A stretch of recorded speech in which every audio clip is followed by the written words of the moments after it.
कक्षा 8 जंतुओं में जनन। प्रश्न नंबर 1, सजीवों के लिए जनन क्यों महत्वपूर्ण है, समझाइए। किसी निरंतरता के लिए प्रजनन आवश्यकता है। यह एक जैसे जीवों में पीढ़ी निरंतर रखने के लिए सुनिश्चित करता है। किसी स्पीशीज की निरंतरता के लिए प्रजनन आवश्यक है। यह एक जैसे जीव में पीढ़ी दर पीढ़ी निरंतरता बनाए रखना सुनिश्चित करता है। प्रश्न नंबर 2, मनुष्य में निषेचन प्रक्रम को समझाइए। मनुष्य में लैंगिक जन्म होता है। नर प्रजनन अंग शुक्राणु पुरुष युग्मक पैदा करते हैं, जबकि मादा युग्मक अंडाणु उत्पन्न करते हैं। शुक्राणु महिला के अंदर प्रवेश करते हैं, जहाँ वे अंडाणु के साथ संलयित हो जाते हैं और युग्मज का निर्माण होता है, जिसे हम आंतरिक निषेचन कहते हैं। प्रश्न नंबर 3, आंतरिक निषेचन होता है मादा के शरीर में। एक टैडपोल जिस प्रक्रम द्वारा वायरस में विकसित होता है वह है एक युग्मनज में पाए जाने वाले केंद्रकों की संख्या होती है 1। प्रश्न नंबर 4 क, अंडा प्रजक जंतु विकसित शिशु को जन्म देते हैं। प्रत्येक शुक्राणु एक एकल कोशिका है। मेंढक में बाह्य निषेचन होता है। वह कोशिका जो मनुष्य में नए जीवन का प्रारंभ है युग्मक कहलाती है। निषेचन के पश्चात दिया गया अंडा एक एकला कोशिका है। अमीबा मुकुलन द्वारा जनन करता है। अलैंगिक जनन में भी निषेचन आवश्यक है। द्विखंडन अलैंगिक जन्म की एक विधि है। निषेचन के परिणाम स्वरूप युग्मनज बनाता है। भ्रूण एकल कोशिका का बना होता है। प्रश्न नंबर 5, युग्मनज और गर्भ में क्या अंतर है। युग्मनज एकल कोशिका है, जबकि भ्रूण बहुकोशिकीय है। अच्छी तरह से परिभाषित है। शरीर के अंग युग्मनज से अनुष्ठित होते हैं, जबकि भ्रूण में शरीर के अंगों की पहचान की जा सकती है। प्रश्न नंबर 6, अलैंगिक जनन की परिभाषा बताइए। जंतुओं में अलैंगिक जनन की 2 विधियों का नाम बताइए। इस प्रकार के जनक को जिसमें केवल एक ही प्रकार के जनक नए जीवों को जंतु देता है अलैंगिक जनन कहते हैं। आमतौर पर यह बहुत छोटे जीवों में देखे जाते हैं। अलैंगिक जनन की 2 विधियां द्विखंडन और मुकुलन। प्रश्न नंबर 7, मादा के किस जनन अंग में भ्रूण का रोपण होता है। मादा के गर्भाशय की भित्ति में भ्रूण का रोपण होता है। प्रश्न नंबर 8, कायांतरण किसे कहते हैं, इसके कुछ उदाहरण दीजिए। कुछ विशेष परिवर्तनों के साथ लार्वा का वयस्क में रूपांतरण कायांतरण कराता है। उदाहरण मेंढक और तितलियां। कायांतरण एक जैविक प्रक्रिया है। यह आमतौर पर उभयचर और कीटों में देखा जाता है। प्रश्न नंबर 9, आंतरिक निषेचन एवं बाह्य निषेचन में भेद कीजिए। आंतरिक निषेचन नर और मादा युग्मक श्रेणी का शरीर के अंदर होता है। कम संख्या में अंडे उत्पादित करते हैं, जैसे गाय, भैंस, मनुष्य आदि। बाह्य निषेचन नर और मादा युग्मकों का संलयन शरीर के बाहर होता है। बड़ी संख्या में अंडे उत्पादित होते हैं। उदाहरण मेंढक और मछलियां। प्रश्न नंबर 10, नीचे दिए गए संकेतों की सहायता से क्रस शब्द पहले की ओर पूरा कीजिए।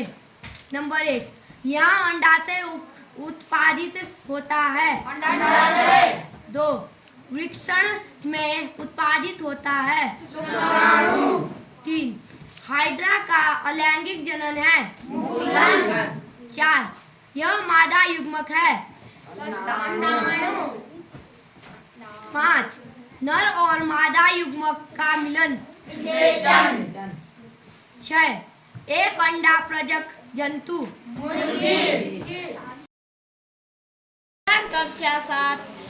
कक्षा 7 जीवों में श्वसन। प्रश्न 1 कोई धावक दौड़ समाप्त होने पर सामान्य से अधिक तेजी से गहरी सांस क्यों लेता है?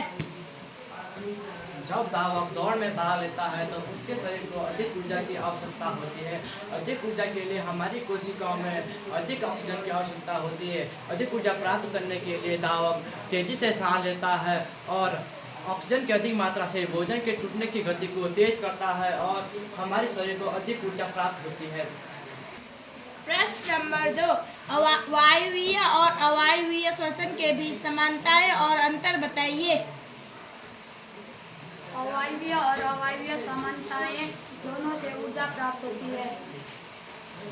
वायवीय और अवायवीय श्वसन में अंतर। वायवीय श्वसन के 2 अंतिम उत्पाद हैं, CO2 और पानी। अवायवीय श्वसन के 2 उत्पाद हैं, CO2 और अल्कोहल। सबसे ज्यादा ऊर्जा हमें वायवीय श्वसन से प्राप्त होती है। प्रश्न नंबर 3 जब हम अत्यधिक धूल भरी वायु में सांस लेते हैं तो हमें छींकें क्यों आती है? छींकना हमारे नासिका के धूल कणों को बाहर निकालने की एक विधि है। जब धूल के कण हमारे नासिका में प्रवेश करते हैं तो मस्तिष्क यह निर्देश देता है कि धूल कण बाहर आ जाए, छींक से बाहर आ जाए और छींकना एक प्रकार का रक्षा तंत्र है। प्रश्न नंबर 5 सही उत्तर पर सही का निशान लगाइए। का तिलचट्टों के शरीर में वायु प्रवेश करती है? अत्यधिक व्यायाम करते समय हमारी टांगों में जिस पदार्थ का संचयन के कारण ऐंठन होती है वह है लैक्टिक अम्ल। किसी सामान्य वयस्क व्यक्ति की विश्राम अवस्था की औसत श्वसन दर होती है 15 से 18 प्रति मिनट। उच्च श्वसन और समय पसलियां। प्रश्न नंबर 6 मिलान कीजिए। ईस्ट, डायफ्राम, त्वचा, पत्तियां, मछली, मेंढक,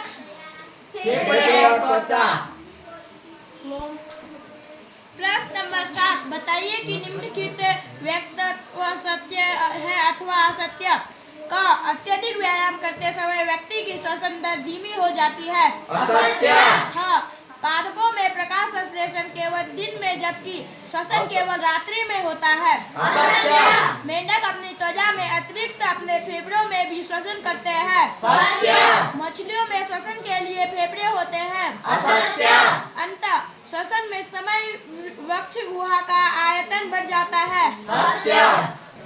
प्रश्न नंबर 8 कीटों की वायु नलियां। श्वास प्रणाली। वक्ष गुहा में घेरे हुए हड्डियों की संरचना। वक्ष गुहा का पेशियां तल। डायाफ्राम। पत्ती की सतह पर सूक्ष्म छिद्र। रंध्र। कीटों के शरीर में पार्श्व भागों में छोटे छिद्र। श्वास रंध्र। मनुष्य के श्वसन अंग। फेफड़े। वे छिद्र जिनमें हम सांस भीतर लेते करते। एक अवायवीय जीव। श्वास प्रणाली तंत्र वाला एक जीव। तिलचट्टा। प्रश्न नंबर 9 पर्वतारोही अपने साथ ऑक्सीजन सिलेंडर ले जाती है क्योंकि वहाँ उपलब्ध वायु की मात्रा भूतल पर उपलब्ध मात्रा से कम होती है। विज्ञान कक्षा 6 सजीव विशेषताएं एवं आवास।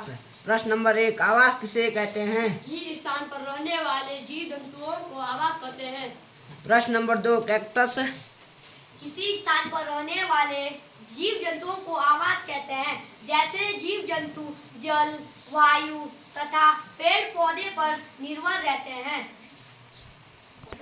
प्रश्न नंबर 2 कैक्टस मरुस्थल में जीवन यापन के लिए किस प्रकार अनुकूलित है? कैक्टस पे कोई पत्तियां तथा पत्तियां नहीं होती है। कैक्टस पे कांटे होते हैं। कैक्टस मरुस्थल में रहते हैं जहाँ पे वो धूप से अपना जीवन यापन करते हैं। प्रश्न नंबर 3, रेगिस्तानों की पुष्टि कीजिए।